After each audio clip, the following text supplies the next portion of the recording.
let's start off with a prayer. Om Stapakaya Dharmasya Sarvadharma Sarupine Avatara Varishtaya Ramakrishnaya Te Namaha. Om Shanti Shanti Shanti. So welcome to Sri Ramakrishna's 183rd birthday today. Wow.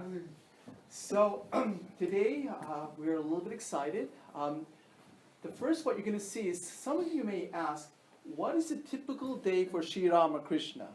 What's a day like for Sri Ramakrishna? Well, we have a Swami, Swami Chidekananda. He's the city editor for the Prabhupada Bharata magazine, an English magazine from our order. And so he went out and he did a little photograph of where Ramakrishna went on a typical day, what it would have been like. So we have two people here, Abhijit, who's going to be our narrator, and Carolyn, who's going to play the role of these two sisters that you'll see on the screen. So just let me give one moment. Let's turn the light down a little bit here.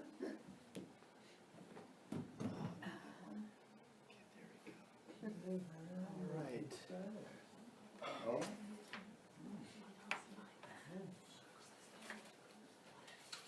Okay. And you just can make sure everybody can hear because it's very important to hear. It's good. Pashupati Basu's house. Let us travel back to July 28, 1885. It was about 3 o'clock in the afternoon.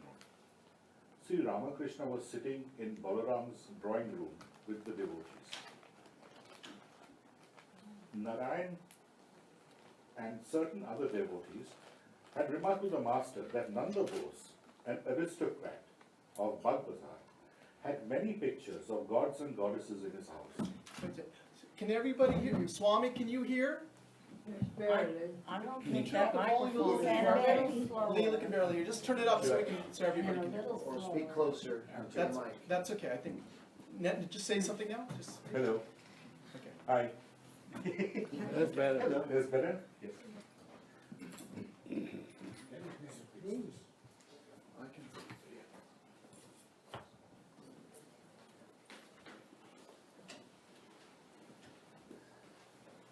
Hello. I think. Hello. Yeah.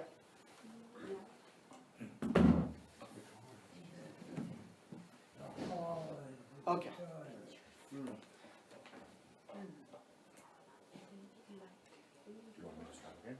Okay. Start again. Sure. Pashupati Basu's house. Let us travel back to July 28, 1885. It was about 3 o'clock in the afternoon. Sri Ramakrishna was sitting in Balaram's drawing room with the devotees. Narayan and certain other devotees had remarked to the master that Nanda Bose, an aristocrat of Bagbazar, had many pictures of gods and goddesses in his house. Hence Sri Ramakrishna intended to pay a visit to Nanda's house in the afternoon. He was ready to go to Nanda Basu's house. A palanquin was brought for him, and he got into it, repeating the name of God. He had put on a pair of black, varnished slippers and a red bordered cloth. Sri Ramakrishna sat down in the palanquin. M put the slippers by Sri Ramakrishna's side. Master Moshai accompanied the palanquin on foot. They walked for about 2 kilometers, crossing Girish Ghosh's house. One can imagine the narrow lanes and alleys, which remain even today. They entered the gate of Nanda's house, crossed the spacious square, and stopped in front of the building. The members of the family greeted the master. He asked M to hand him the slippers and then got out the palanquin. He put on his slippers and went upstairs and entered the large hall. It was a very spacious room. Pictures of gods and goddesses were hanging on all sides. The master looked at the pictures of various gods and goddesses, including Vishnu, Rama, Krishna, and others, and entered into ecstasy. The first picture of Vishnu was with 4 arms. At the very sight of it, Sri Ramakrishna was overwhelmed with ecstasy. He sat down on the floor and remained in a few minutes in that spiritual mood. Seeing the pictures of the terrible aspects of the Divine Mother, he advised that they should be worshipped. Seeing Keshav's Navavitan picture hung on the wall, Prasanna Mitra told Thakur, "You're in that picture." Sri Ramakrishna remarked, "Everything is there. It is the ideal of the modern times." Regarding the picture, Swami Pravananda writes, "In the background of the picture, there stands from the left to right a Christian church, a Muslim mosque, and a Hindu temple. Behind them, the treetops meet the horizon of the blue and bright sky, and a flying kite stoops low to look at the strange assemblage of men down below. The backdrop hints that the temples, symbols, and the rituals are never more than the aids and must never be confused with the goal itself." Keshav stands in the extreme left. Sri Ramakrishna draws Keshav Sen's attention to a wonderful scene in front of them. It is one of Thakur's glorious visions materialized on earth. In the interspace between the mosque and the temple can be seen Christ and Chaitanya dancing in divine ecstasy. They are surrounded by devotees of God belonging to different religions and denominations. Everyone is festive, in a festive mood.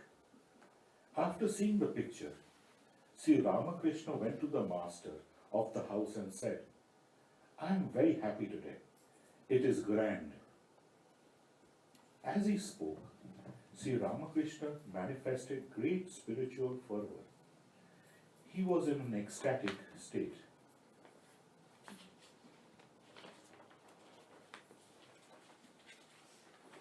Talking to the Divine Mother. A few minutes later, he said, like a drunkard, "I am not unconscious." Looking at the house, he said, "It is a huge mansion, but what does it consist of? Bricks, timber, and clay?" Indeed, Thakur's words have literally become true. Today, the room where Sri Ramakrishna visited and went into ecstasy, seeing all the divine pictures, has become nothing except bricks, timber, and clay. In addition, one's palatial building stands in a dilapidated condition. Efforts are being made to renovate the building. It is located at 65 by 1A Bagh Bazaar Street, Bagh Bazaar.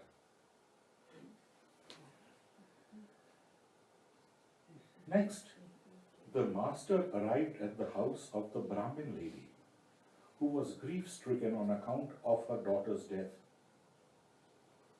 It was an old brick house. Entering the house, the master passed the cowshed on the left. He and the devotees went up the stairs and to the roof, where they took their seats. People were standing there in rows. Others were seated. They were all eager to get a glimpse of Sri Ramakrishna.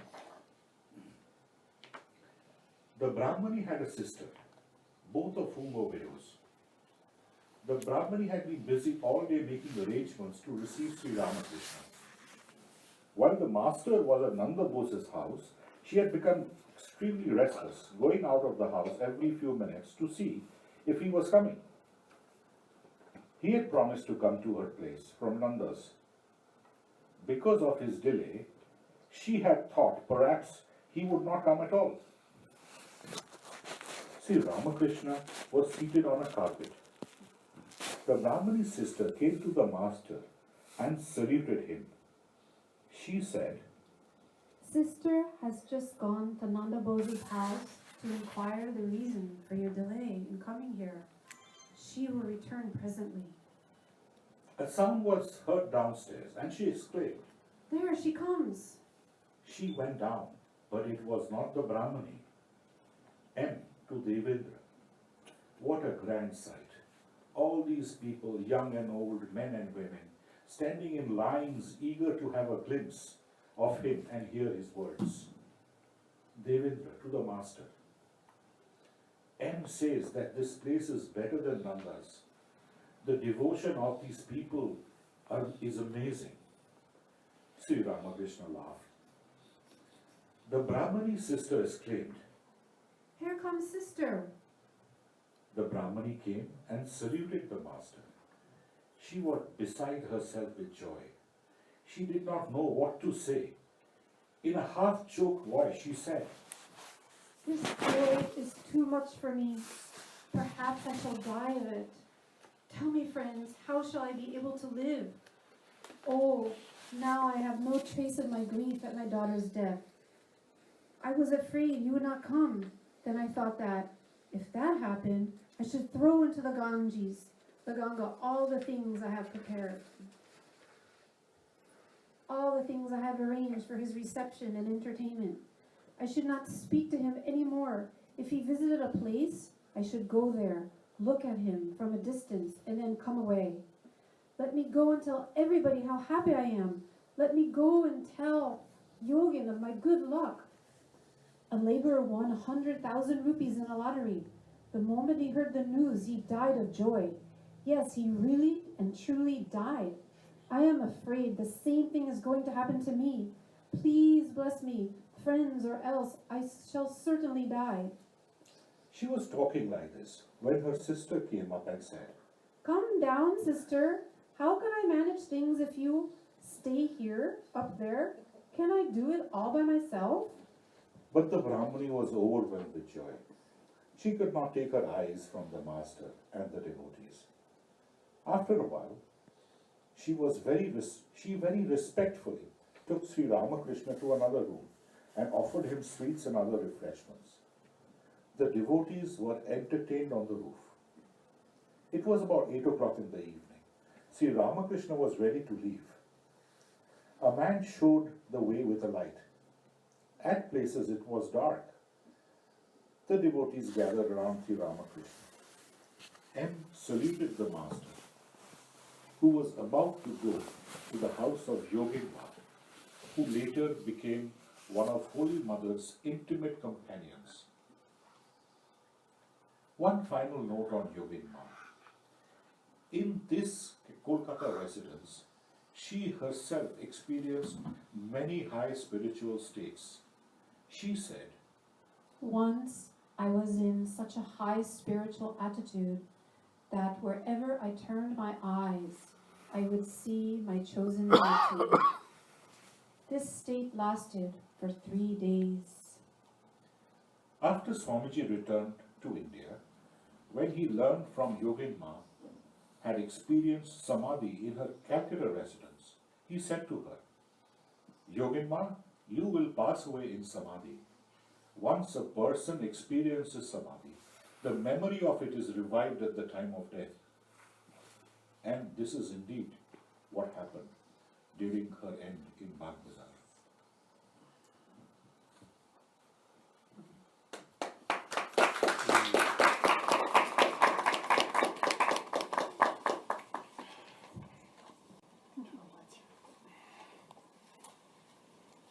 Thank you, Abhijit. Thank you, Carolyn.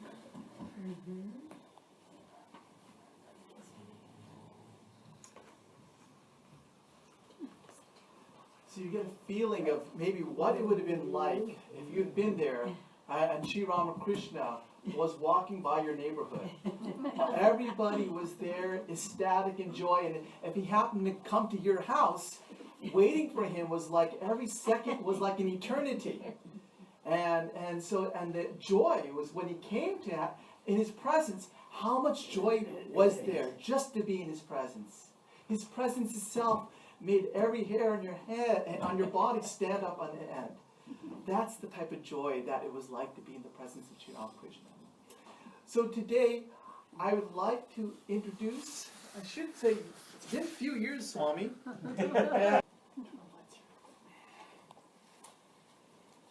Thank you, Abhijit. Thank you, Carolyn.